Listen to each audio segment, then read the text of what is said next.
in hi July ni som pasari sang ni le som ni pakhat ania ama sa in hringnon lam tluang project thu cha longai thathin tu te la le so krista mingin chibei kabuk chewa vo in lama po fem khur takin him le hlim takin in non in man nge thina turin du sakna ka hlara cheu ring tunun kong kan soi kalme ka tuk in hian lo man ti manga athian thu toy te a han soi kan duwa ama sa in pathian thu thiang ni milo ngai thlang u thu fing te bung som ni pathum chang som pasari le som pariat ithin lungin misual ot su se nileng in lalpa ti in omjok ro lo man aom ngei don si a ibei sei chu ti bovin aom lawang lalpa na thu kan chiarte kan zatan mal min som ro se amen Bible hian lo man chungchang hi kan mutam em maya hun som sari pani laya lo man chungchang hi mu tur oma ama ro se suk in ji ngai chon lo man kan soidan tur hi kan rin lo zong deuh ani mai thein kan sia thiam theina tur chuan ai upaza chungchang a pop kan soi fo thina tun laya chon no pang tir hlei thei poni lo man an be sei zel te thin ti te point kan soi thina kan tir na khat an kal lo ani lawa kan lom lo na lai ber jok chu lo man an be sei zel lai kha ania chu tiang che chon ring tunun ko a po hian kan tan lo man hi da in om te me mai ama ro chu lo man zo ka chu engkim abul atran kan nun hruai tuwa kan mangani chuan chuan ring tunun kong dika hian mi hruai thei lo fo thin ani enga tinge kan ti chuan kan ma lo man kha kan mu fi a kan mu chian lai chuan phur tak tha thau takin kan kala huna lo in hera kan vela mi ti an lo in thla kha kan rilru kan ngei to na te po lo dang lam ber shet sheta chulai chon kan ma lo man kha kan lo mu fi tok lo emo kan mu da na lo dang mo ni khan keima nia tha thau na te phur na te kha alo zoi le mai thin chu wang chon ring tunun konga chuan lo man hi anung kan zui chan ni su se Bible hian lo man hi chu min tiam na salutuk pathian thu hian min tiam na salutuk ama ero chu ama kan zui chan tak tak zo ka hi ama kan mangai na wang kan ta na min chandam tura ator la rul le tura kan nun hi ain hlan na wang ani lo chuan ring tunun hi kala sual thei ni mi sing ril ru hi chuan lo man hi athu pui ber pakhat ania man deuh khan Facebook hi alo than len zel theina tura user growth development team and vice president chamat paliha pitia chon social media hian kan khotlang nun ati boya ati chia ati bia maya asoi dan chon to pamain mangin social media te hian kan khotlang nun ati chia tia dopamine manga social media kan khotlang nun ati chia dan chu toy ten kan soinga chulai chang chon lo man chungchang hen kan feel as golin kan ringa dopamine nan te chu thloka hian mishing thloka hian lo man sem tu hi oma thil tha iti amin iti that ji ten lo thri an lo hriat pui che mo hriat pui lo mo khan I thin lungin thil tha iti ti hriat khan I thloka lo man sem tu khan lo man lo sema chu wang chon I tu man hriat pui lo chema se inun na lima nuami ti anang ma in chuang ha mai ni I thil tha ti awang khan inun na lim thei na chana chu I thloka lo man sem tu in lo sem thin wang ania ngol vei te chungchang te po han soi tai la nga tinge an sim thei reng lo kan ti chon an thloka lo man sem tu khan khatiang thil tha kan ti le mi fak na kan lo man kan sem na ai sang khan lo man lo sem thin wangin mi in rui lo ti a ngolan vei thina isia ang social media site tran hian chop le chila lo man in pek na thin reward in pek na thin chu tinge in pek kan ti chuan reaction button thina than chuan to ka pop theya ilo chik ngayem nang ma po lo in chik ro heng reaction button mang te hian ring tunun dan tur ani bak pelin social media hian ilo in post chok thinem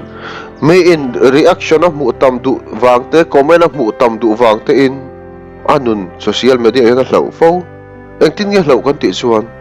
mi hriata du'a lara du'a hriat lo le chik bik ni du lu ta khan comments le reaction mu tama du lu ta khan nula tam tak hian mi paten nupuya ta na an iai tur khopin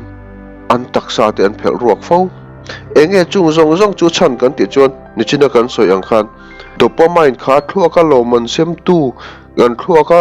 kan nun lo ti hlim tu itim mayang reward lo sem tu khan alo sem theina tur kha ti social media reaction button te comments te lo om wang te ni a YouTube te poi clear chiang u me in view anga theina tur ri chuan view a mu tam theina tur ri chuan comments a mu tam theina tur ni chuan a chunga video kan ta kha adik le diklo lampang po kan thulem lo mi mit la thei tur ang berin miril ru hip thei tur ang berin thupuya kan da a abik takin mi zo YouTuber te ji ka soi du chu hei hian kan khotlang nun asiam tha angem ti te medanga hlok na le sot na athlenang em ti te ai chuan YouTuber ten an aim ber chu engtin nge YouTube atang hian revenue kal thanga sum ka tho chho nem thayang ti ni chumi ani awang chuan YouTube te Facebook te khat mun san khan ring tunun kong ti ma son zong ni lo ti thuan ob zong hi mu tur tam tul ala tam tul zel bokang chumi awang chuan social media hi dau tur ka ti na ni lawa setanan social media zong le vek lo na tur hian fing tak le film tak kan manangai social media chungchang kan soi chu atang khan loman ina mishing nun ati danglam theidan le akhoi chia theidan chu chiang kan ringa chu tiang chia chon ring tu no na po hian Krista kan mangai na wangte min chandam tura ator na rule tura kan nun hi a in hlan let na wang ni lawa loman chau thira ke kan pe na ni chuan kan dai pel fawang loman hi chu bible min tiap te me mai ama kan mangai na le ama kan rin na min chandam tura ator na te rule tura kan nun a in hlan na wanga loman ani chuan aro pui du tuk khasu social tu reng lo ama ro chu ama mangai na po nei do khopita loman reng ta khan kan lo boyang ti ka hlau hun masalama kan soi to a in ngai tlom na le dal party man te kha kan soi to khalai tang po khat entir na kan penga in ngai tlom na le dal party man chu sum te choi moi na te nun na te ni kan tia khalai bungina loman min ti ama ringot po khana in ta ka chon he le kan le kan zon nei kan du em thil te ka lo kim bi mai ni ama ro chu kan soi tong khan khami loman ngor thira pathian hi kan zui ani chon keima ni hi kan na fawang nga tinge kan te chon mi ring chon chop le chila loman dona choi moina khum adu chu pathian ina kong min buat sei sak dan ani lo enga tinge kan te chu loman min tiam tam zo ki va na pek tur ni mi ring chon chop le chilin loman lak kan du choi moi ni kan du chumi awang chon loman ngor kan thira ni chuan he leya kan nual fawang kan peidong fawang ka soi fia to kem ka shelo kan bible chang chiar chuat ta ka po khan i thin lungin misual ot su se ti misual ati te tu tenge pathian ta na misual da chu tu tenge ni ang ama seng khom pui lo zong kha chon ama an do thu kha Bible ang ngay kan mua khang hau kha chon ni tel thei nge an ni nge yang ti chiang sa chumi mai ba kha chon lo chu ta la nang ma pon suali ti tur chiang sa chu i thian tha emo iti khan nang ma kha alo bang tang kai vel mai chati sia choni chon i thin lung kha atliam nge yang